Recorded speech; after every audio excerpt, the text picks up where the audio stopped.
School Principal ng Rangayan Elementary School, Ma'am Jane Luzon, and ang kanya pong faculty staff ng Sally Segan.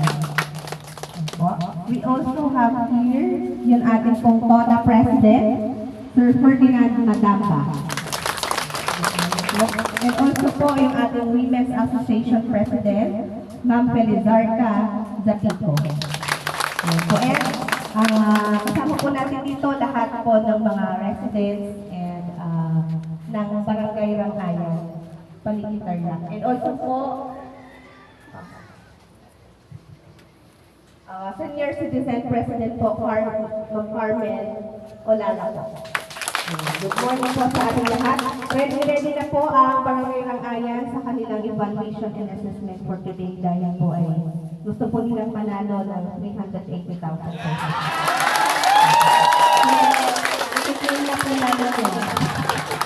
Ayan po. So, sila po ang ating mga makakasama ngayong araw sa evaluation po ng Rangayan. Ayan po. Maraming salamat po.